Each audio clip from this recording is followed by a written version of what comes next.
up, wake up. Guyana, wake up, wake up. Guyana, where me born and grow. This are the place make I feel love the most. Guyana, where me born and grow. This are the place make I feel love the most. Guyana, where me born and grow.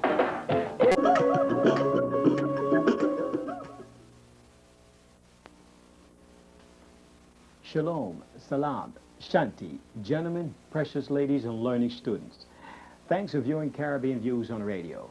I'd like to bring to your attention a book I highly recommend for young people, especially young people who have no desire of going to church any longer. And for those young people who are in the church or want to study much more than what they're receiving at church, or want to carry out that verse of scripture that says, study to show oneself approved unto the Creator, a workman need not be ashamed, rightly dividing the word of truth. Well, here's a good book I highly recommend. This book is called the African Heritage Study Bible. That's right, the African Heritage Study Bible. You may ask the question, Dr. Yates, what's the difference between the African Heritage Study Bible and the regular King James?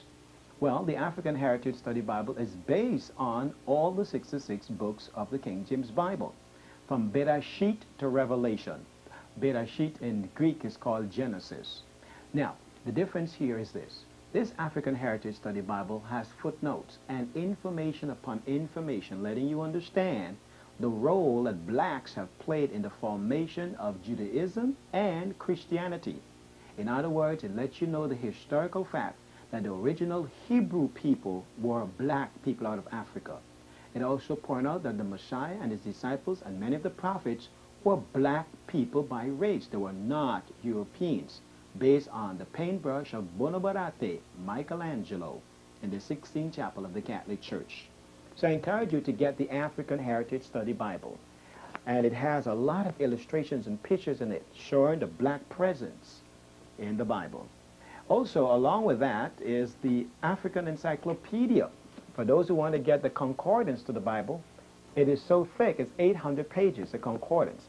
The African Encyclopedia from A to Z. Names, places, it has about the history concerning the Egyptian dynasty, the Greek, the Medes and Persians, different peoples and nations in here mentioned. Now, it's time we learn about our own. Now look at this beautiful picture there. Isn't that nice? That is a picture of the Black Madonna and Child. And the Black Madonna and Child go way back to Egypt. That's where that came out of. Europeans run with our paintings, run with our history, and they try to change it with their paintbrush to make it look like the Virgin Mary and Child is Caucasian. There's no history of such person ever lived as Virgin Mary and Child. But of the Black Madonna and Child, historically, the Hebrew name would be Mariam and not no Mary. Well, get the encyclopedia. It explains more. I encourage you to get the African Heritage Study Bible and the encyclopedia. By writing to me, here's the written address. You write to Dr. Yates, P.O. Box 7055, St. Thomas, United States Virgin Islands, 00801. Or you call the telephone number, area code 809-775-2421. You call that number to find out what is the cost, or if you want to write, please put your telephone number in your letter so that the staff of Grasp will call you and we can talk about what it will cost to get the African Heritage Study Bible or the encyclopedia. The Bible I just show you is paperback, but they also come in leatherette, so you can choose, okay? This is Dr. Yates saying, continue to enjoy the show. Thank you very much for supporting this non-profit organization called GRASP, G-R-A-S-P. Get re-educated and stay progressive. Shalom.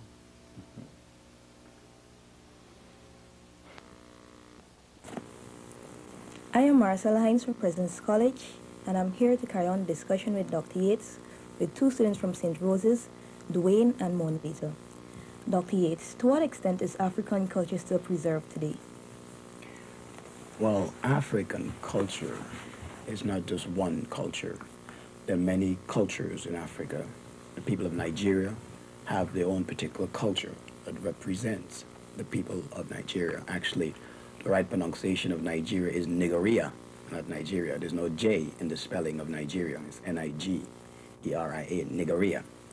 And even for countries like Ghana, they also have their own particular cultures. So when one talks about preservation of African culture, There's no preservation. Africa doesn't have one culture. Africa is multicultural.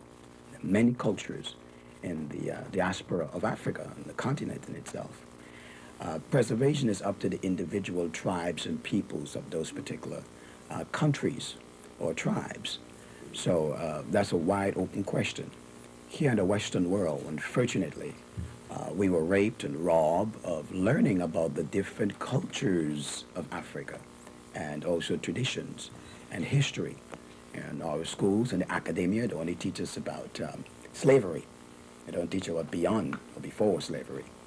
So I hope here in Guyana that people will read more. As a matter of fact, this book here is titled Queen Makeda of Sheba, talking about a young lady at the age of 15 became queen of Ethiopia, and how she took on the responsibility to lead her people, and she ruled for a very long time. Even met King Solomon, mentioned in the Bible, the black king named Solomon, and got a son for him, took him back there to Ethiopia, known as Melech I, who was known to be one of the great-grandfathers of Haile Selassie I, the Majesty.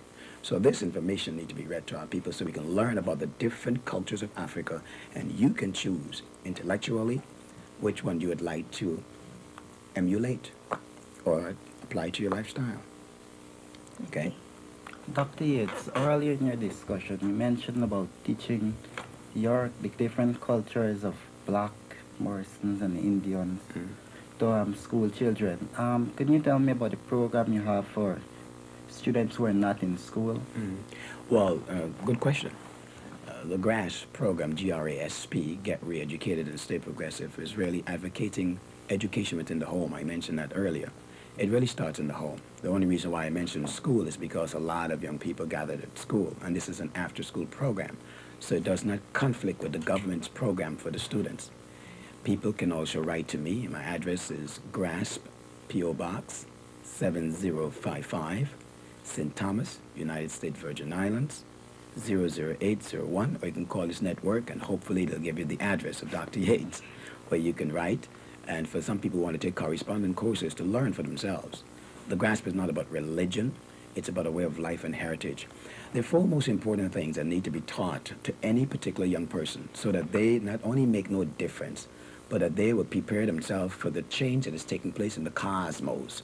Every 2,000 years, things changes, things happen in the cosmos. Change has to take place. Whether or not you want it, it will still take place. It's like the caterpillar. Whether or not he wants to become a butterfly, he will become a butterfly. Okay? So the idea is that for us who have been in the caterpillar state for so long, we have to go through the metamorphosis of being in the cocoon state before we become the butterfly to change. Now, the foremost important thing is when you meet people or you want to learn about yourself is learn about your heritage or heritage. More than one. Many of us have more than one heritage. The difference between the beautiful black people here of Guyana in comparison to different black people of Africa is that we are much stronger than them in this sense. The people of the Zulus are only of one particular tribe.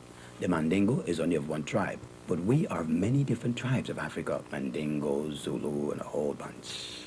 So we're a special kind of people. So when you start reading and studying about the heritage and culture, you learn that. So the first most important thing is heritage, okay? The second one is your name. Your name should reflect your heritage and culture. I would dare not call you Mo Sin Tong Ling, okay? It does not reflect your heritage and culture unless you are from some Chinese descent. So your name should reflect your heritage and culture. Third, your race, meaning nationality. You should know exactly about why you were born in this country. Every one of us who were born in Guyana was born in this country with a purpose. And that is not taught in the academia or in the church. So we need to learn that. And then fourth, you need to learn, indeed, about your economical abilities. In other words, your purpose. Why? Your purpose in your heritage, your purpose in your name, and your purpose in your what? Nationality and race. What is your purpose? And why are you here? How can you be an asset first to yourself, your family member, and the people in the community? Don't get wrapped up in religion and politics. Those are the two most detrimental things that has hurt many, many people. Politics and religion. And unfortunately, we present ourselves first religiously or politically. You shouldn't do that. Heritage first, name second, nationality, and know your purpose. Why were you born? What is your function? Okay? Finally, Dr. Yates, I would like to ask what kind of advice or message you would like to give to the youths of today? Good question. I've mentioned that before, and I'll mention it again for those people who perhaps listen to the program right now. The future of the young people is not in the hands of the government or religious leaders. And here's the reason why I say that. If you read, how many of you read the Bible? You have a Bible at home? Your Bible? Okay, good. If you read in the Bible, the one that I study, I encourage young people to read the Quran, to read the Bible, and to read the Torah. Okay? Those are three major books to read. Okay? Unfortunately, in Christianity, they tell us don't read those other books, the devil and all this nonsense. That's not true. Okay? These three books is about the history of black people. And also whatever particular historical book in India that is there about history, read and learn. Now, for young people, the reason why I say that their future is not in the hand of the government or religious people is because, let's look at a Bible story, two good Bible stories. There was a young boy named Samuel. Samuel, one day, and he was living in the temple, he heard the voice of the Creator, Yah, as the Hebrew people say, Yahweh. And the Creator says to him, Samuel, Samuel, he heard the voice. You know who he went to? The priest, the elderly. Did you call me? He woke him up. Priest says, no, go back to sleep. That's what grown-ups are telling young people, go back to sleep. Go lay down. Don't leave me alone. Make no difference what color Jesus is, whether he's black or not. That's not important. This blackness and blackness, I'm sick and tired of all this blackness. That's what, unfortunately, a lot of grown-ups are telling young people. Leave me alone, go back and sleep. Go lay down. Samuel was told by Eli, the priest, to go and lay down, go back and sleep. Young people today are sick and tired of being sick and tired of grown-ups not answering their question, not being honest with them, and setting an example to them in lifestyle. So we need to wake up. The second time the boy went back to him and says, I heard the voice, did you call me? He said, no, I didn't call you. Go back and sleep. And he says, by the way, if, supposition, you hear the voice, say, speak Elohim, speak my Creator. Even at that time, the elder priestly person said, if he wasn't too sure that the Creator was talking to the boy. And that's what happened to many of our religious leaders and politicians. They're not in tune with the Creator, but y'all are. There's a new thing happening, so you got to get prepared about what the Creator is telling you. So listen to his voice and say, speak, talk to me, Abba Father.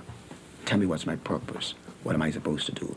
An ant, a bug, everything that the Creator make has a purpose. When an ant is hatched from the egg, he doesn't say, I'm going to take a day off and not carry the crumb. He doesn't do that. They all know what to do, and they carry it out. The kiskadee knows what to do. Every creature knows what to do. It's only man becomes lackadaisical, lazy, and be controlled. Get away from that concept and let the Creator be your guide. Thank you, Dr. You're welcome.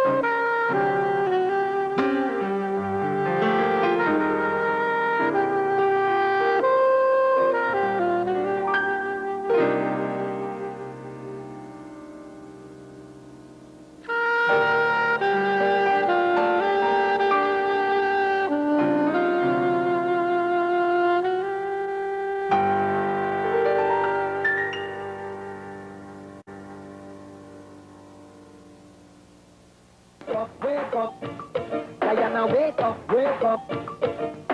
Guyana, where me born and grow. This are the place me got feel love the most. Guyana, where me born and grow. This are the place me got feel love the most. Guyana, where me born and grow.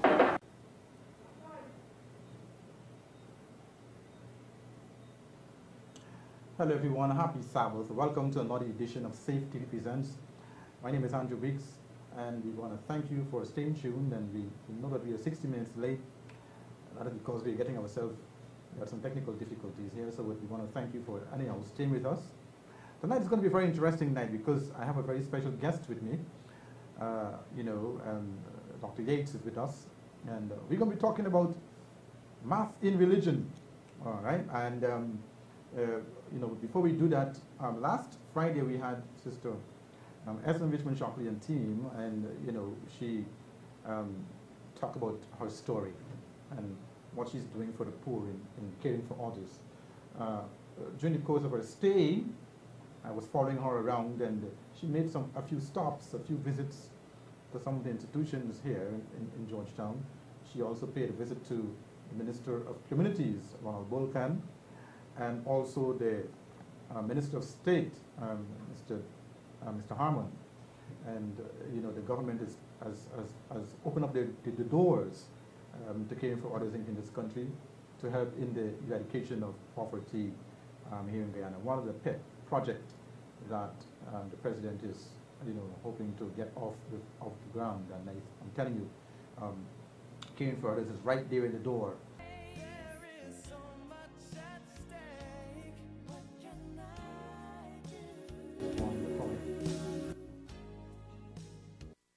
We invited Mrs.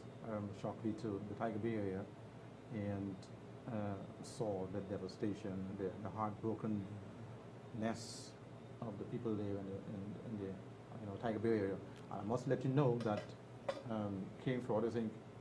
is going to be back. As a matter of fact, a branch is open here in Georgetown, Guyana, and you will hear more about it in the media as time goes by. You will see exactly how Caring for Others is going to make an impact here in Guyana to work in the state of poverty in this country. We also want to let you know that there are some other events that are coming around the Adventist Church here in Georgetown, Guyana. We have Be Still concert is on tomorrow night at the Conference Annex. It starts at 8 o'clock. I was there on Thursday to take a look at the venue, and I'm telling you, it's going to be one of the venues you're going to be very proud of, because they have all kind of technology there to make you feel comfortable in this Be Still concert. We also want to let you know as well, next month on the 25th of July, the Excelsius Federation will be having their concert as well. They have a program called This Is We Own. All the churches in the Federation will be participating, and it's a lead up to the Festival of Talents, which will also select, they'll be selecting the best from the Federation to represent the Federation at the year-end concert in December. So you come out and be a part of it. It's already, a page is on Facebook right there called This Is We Own, so you can check it out and see all the information you have that you would like to know about that special This Is We Own in July 25th in the Excelsius Federation. Now, math in religion, Dr. Yates. We know you as a Graspmatic man, Graspmatics fellow. And you have a very broad, you've studied these areas very well, and you've been teaching math and religion across the Caribbean, across the world. Why is math in religion so important? First, let me say to you, Al Shalanti. Al Shalanti to you. Tanas Talin.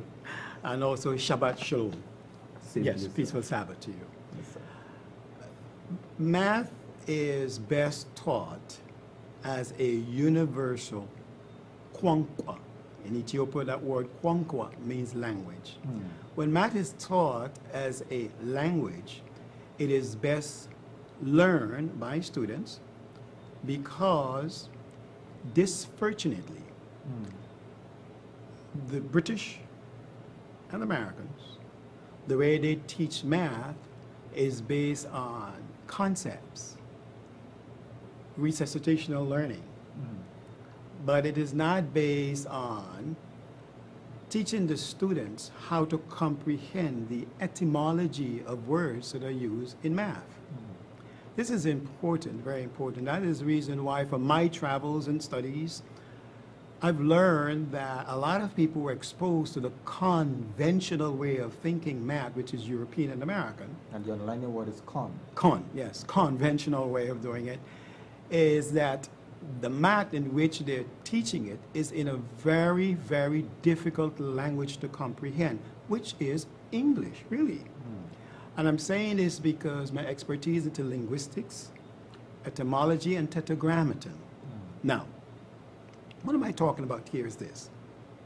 A lot of students and even teachers do have problems, what we call a word problem in math, because of the language I've learned over the years, a lot of people are afraid of learning math. Now, I'll give you an example, a very good example. When I ask people, what does 0 mean? The majority of people say to me, 0 means nothing. Now, linguistically, that should not be. You cannot define something as nothing. Because you ask them the question, what does 0 mean? You mentioned something. So obviously, this thing has a meaning. And you cannot say, it is not healthy, I should say, to define the starting numerical figure, 0, as nothing. Why? Because there's no such thing as nothing, for there's always something. Exactly. So the language in which we're taught figures, disfortunately, we're taught it based on a concept instead of it being taught perceptually. And that is what Graspmathologist is about. Now, the beautiful thing about math is that it's a universal kwankwa, mean language. In other words, all cultures have a mathematical system. It's across, not, I think, beyond the Earth, even in other solar system, where there's a communication system, it all deals with math. And the vertebrae, or the spinal cord of math, are numbers. Fortunately, in the math program that I share, it's called Grasp, and we pop our P, Matix, which is spelled G-R-A-S-P, M-A-T-Y-X. You can Google the word, or you can go to the website, graspmathologist.com. I'm sharing with people how we need to look at math based on two major things. One, teach it where the children can verse it, verbally I mean. Secondly, where it can be explained to children that numbers do have personality and character. Disfortunately, we weren't taught that in the American and the British school system, right? We weren't taught that.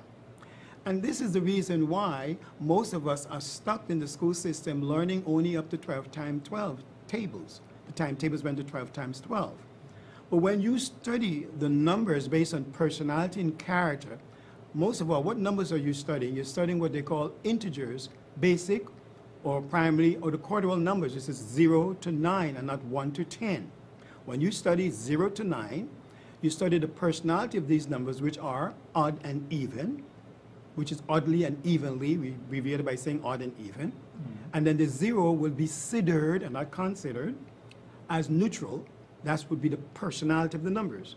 When you now study it based on character, we're taught that character makes a person, or a man or a woman.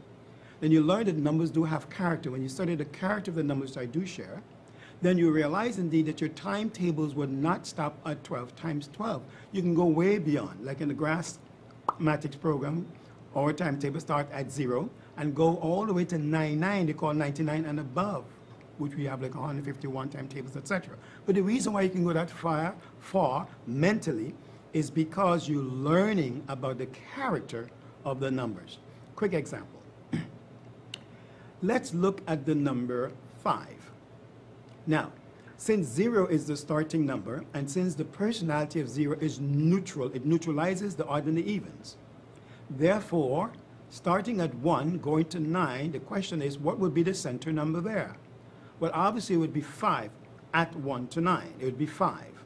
Since 5 hold that particular position as H-A-L-F, in English we say half. In Graspmathologist, phonetically we pronounce that word half, because that's how it's spelled. So it holds that position. Now, that means that that particular number has the character of half or half. Another way to explain that is this. When I ask, let's say I'm asking you right now, what is half of 100? And you would say in English, 50. What is half of 50? 25. 25. What is half of 10? 5. Right. What is half of 1? 1.1. 0.5. 0.5, Right. So what's happening here is this. Every answer that you give me, a number keeps showing up all the time, the same number, which is 5. Because this number expresses the character of half or half. Half. Right.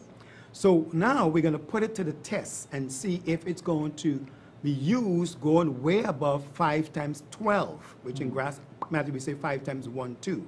We talk figures, right?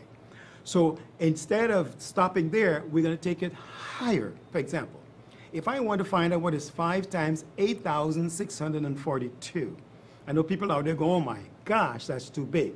Well, it's big because of the language. When you ear, E-A-R, you hear me, and you don't hear me, we don't listen to hear our head, right? So when you hear me say 8,642, it sounds huge. However, if I say 5 times 8,642, you see? Simply to work. So it doesn't throw you off because of the thousands and the hundreds, doesn't throw you off. So when you want to find out what is 5 times 8,642, which is in English 8,642, all you have to do is find the half of each digit there, or the numbers. Okay, explain to us. So the half of 8,642, let's deal with what you're hearing. The first number you hear is 8. That would be 4.